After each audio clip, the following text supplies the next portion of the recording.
Treatment of emotional trauma. Before introducing my model for treating trauma,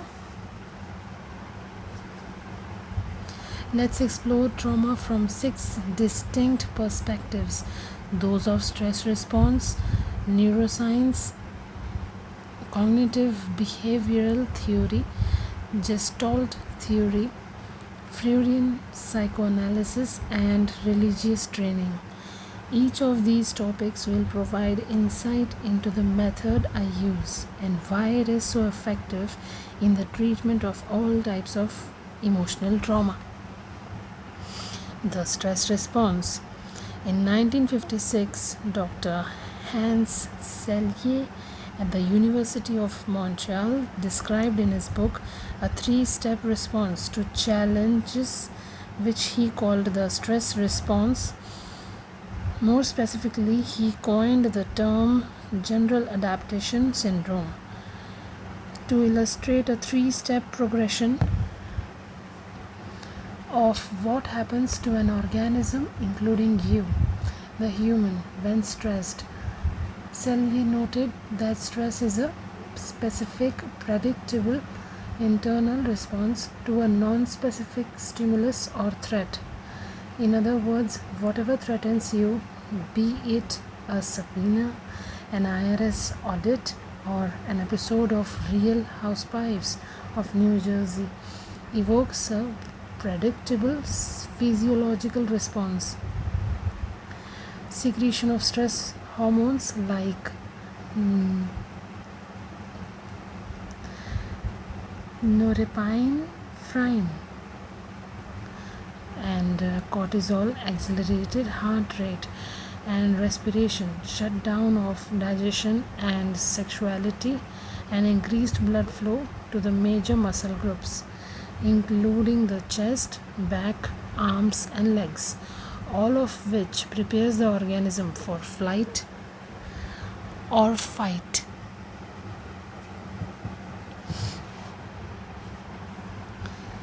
The first stage is called the alarm reaction, and it is entirely normal and appropriate. The extra fuel you receive from norepinephrine, okay, I guess I'm not pronouncing it right, but for instance, aids you in staying up all night for the final exam or rescuing a child from a burning house. When the threat is over, the body returns to homeostasis. The second stage of gas is the resistance stage. Here the stressor is ongoing, so your nervous system remains in high gear. For example, your high conflict marriage becomes a high conflict divorce, your financial woes worsen, or your child's hyperactivity continues unabated. This stage lasts as the perceived stressor goes on or until the body's coping mechanism give way to the third stage, exhaustion.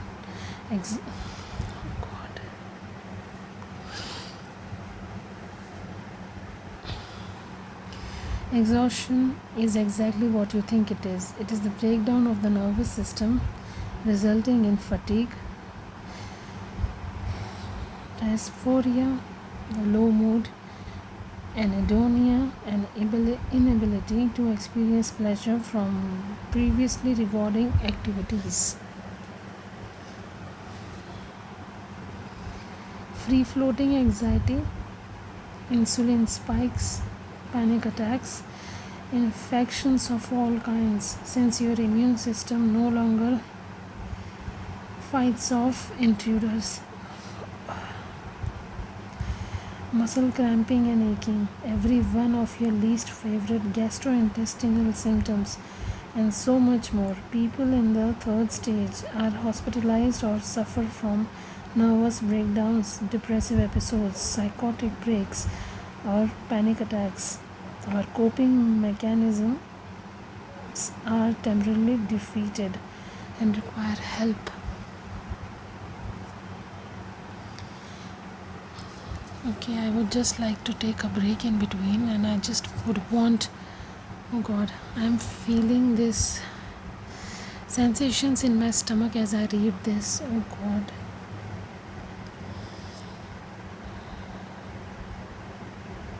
It's really personal. It's really personal, and I've been thinking from a long time to just, to just read and to just be here with all of you. So here's my beginning.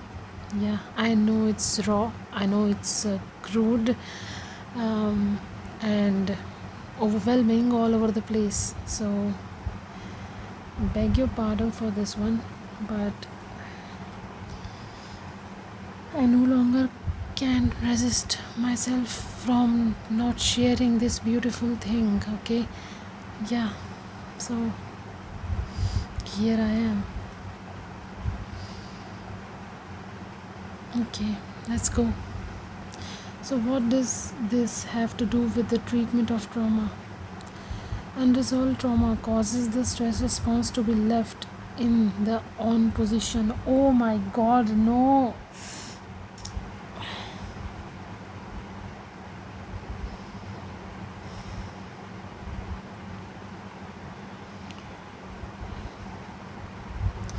How beautifully they have written this book. Oh my god. I need to breathe a little.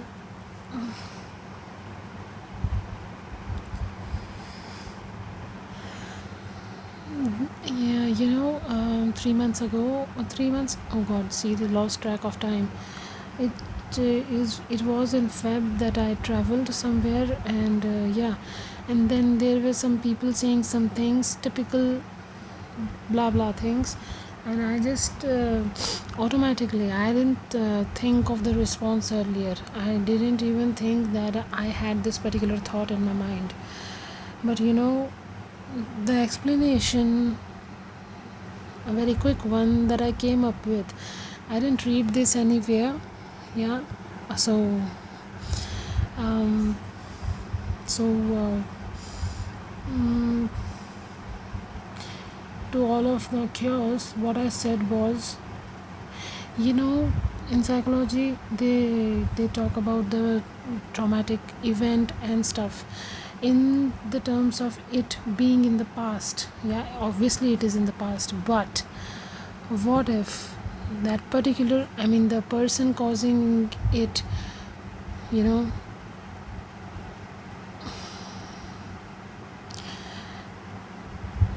your household, the design, the mechanism has been in such a way that people have not left this particular person alone, and as a product of all the situations, uh, you're still living with that person who has caused trauma in the first place. So I was like, you know what, in traumatic events, yeah, in the past, it's a thing. Okay, yeah, I get it, but the I mean, you can't even put a word to it. Weird, to say the least. This all these things that are happening, I mean, like, it hits different because the trauma is ongoing. Yeah, I'm not saying that, okay, this line particular, I mean, my traumatized brain is just saying it this way. Yeah, that's my traumatized brain speaking. I'm not saying that the events that happened way back then, they are repeating now too. The same way, the same cycle, the same timeline, the same 24 hours. No, yeah, no. So, should I be thankful for that? Yeah, I should be fucking thankful for that, isn't it?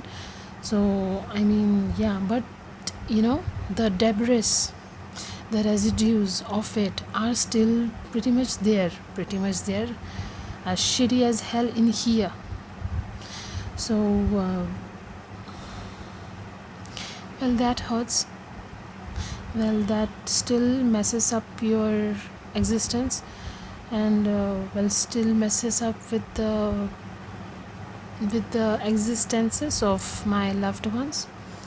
Yeah, and so that's a terrible thing, isn't it? Oh god, I have to breathe. the capacity of you to think something good about yourself, to do something really nice about your life, about yourself, is just, is having a, you wear bows, right? Different kinds of bows, rubber band, if that's what you call it. So it's just, co- putting in your energy in just, just slight debris what you come across. Okay, so you just, try to get yourself up, and then there is something or the other always. So tuck, tuck, you just go ahead, and then there is this one rubber band, and then you are in that loop, and then it just, and then it's just, just there, terribly there. Yeah. So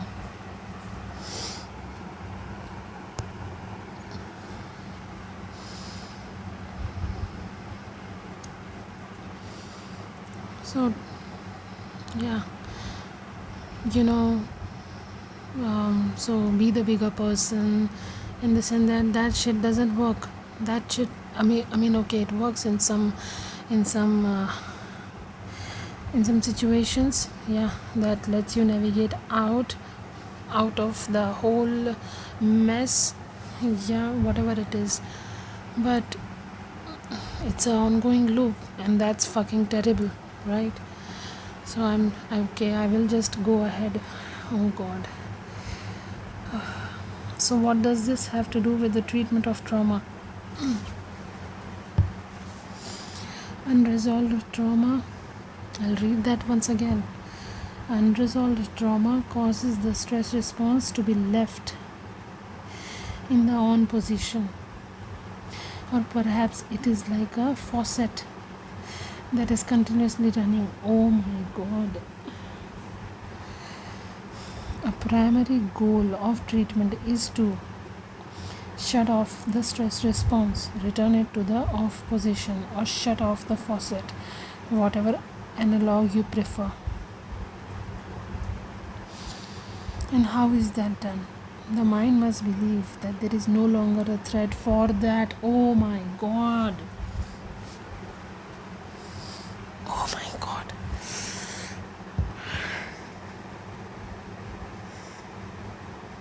I'm blessed. I'm really blessed that I came across such a beautiful, such a absolutely beautiful, miraculous book. And there are more people that I would really want to share with the world. Yeah, I know most of the people know them, but oh god, the way they have left their mark on the world, that's phenomenal. That's phenomenal. That deserves huge respect, bigger than the universe. Is that even possible? But yeah, like the as much as you try to, put this feeling into words and try to express, even that won't do justice to this particular thing, this particular love that some really beautiful souls have done and are still doing it. I'll cover that in my upcoming episodes for sure, but oh god, let me go further.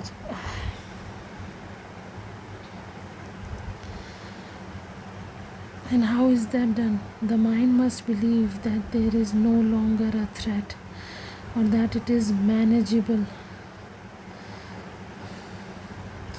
and that all is okay. Is that simple? And yet meeting this condition, oh god, oh god.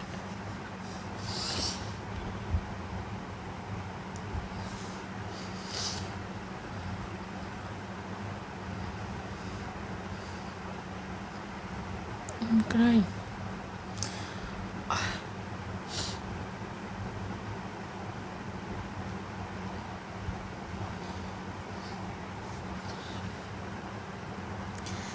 It's that simple, and yet meeting this condition is imperative for turning off the stress response.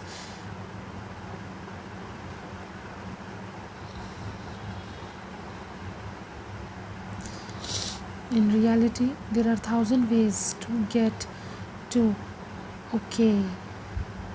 For instance, the surgeon looks down at you in the recovery room, smiles and says, "We got it all. You will recover completely."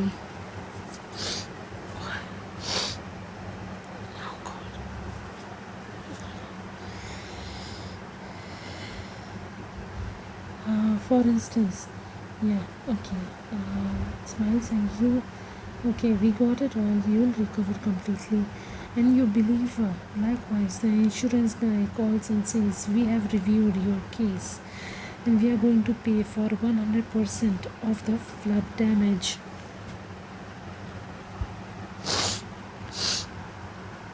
And you believe him. Your wife says the affair is over and she only wants to be with you, and you believe her. The nanny says she will forgive your children for tying her up in the playroom and will not resign after all, and you believe her.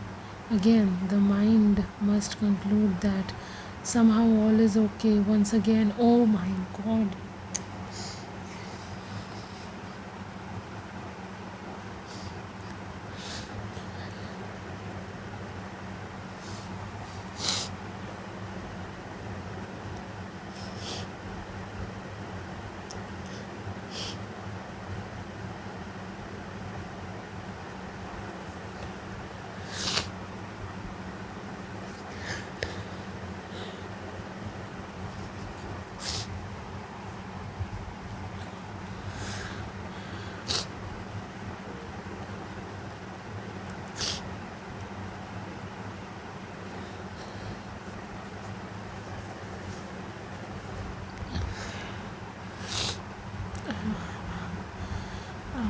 Again, the mind must conclude that somehow all is okay once again.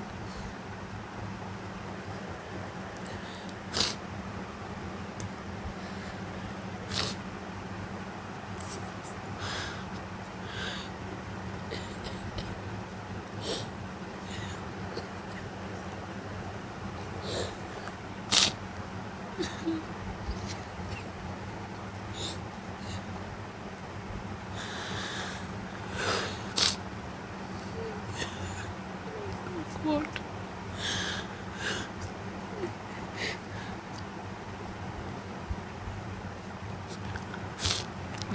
When I started reading, I didn't realize that I would be crying. Yeah, this. uh,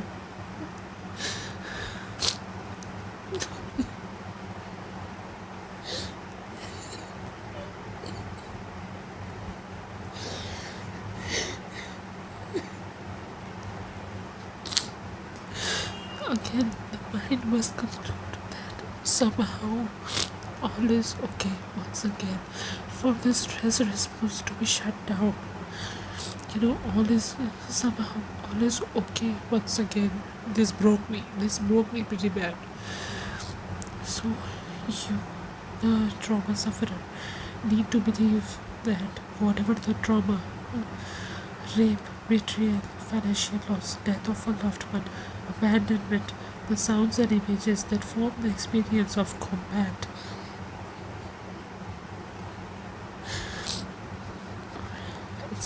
There is hope. There is hope, and you, and it will be okay. For Jim to resolve his issue, he will have to believe that despite the loss of his two sons, he can recover and live a meaningful life. All will be okay. Neuroscience. Trauma can quite literally change your brain. Various neurological studies and research conducted since Sally's discovery of the stress response have further illuminated the impact that trauma can have on brain structure. Thanks to modern neuroimaging, we can now observe some of the fascinating complexities of the brain.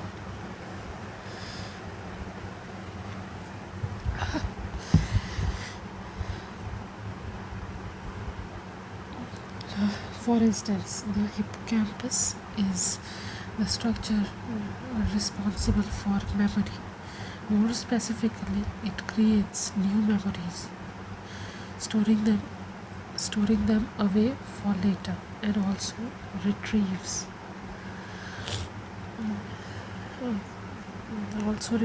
memories in the brain. If I ask you to recall the name of your third grade teacher, more than likely you would be calling upon your hippocampus to do the dirty work. But as Bremer 2006 notes, it appears trauma is responsible for reducing the volume of size of the hippocampus. Oh god, what the fuck?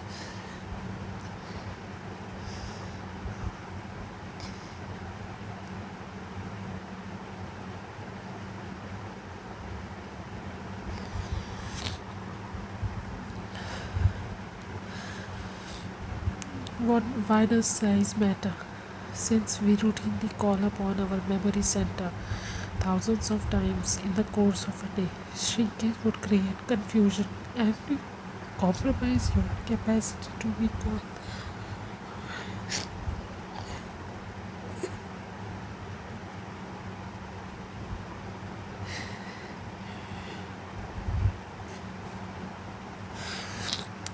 I will take a pause after this speech, okay?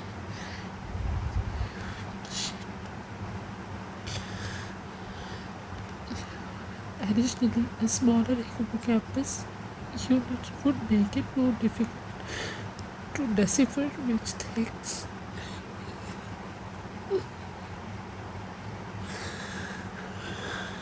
things will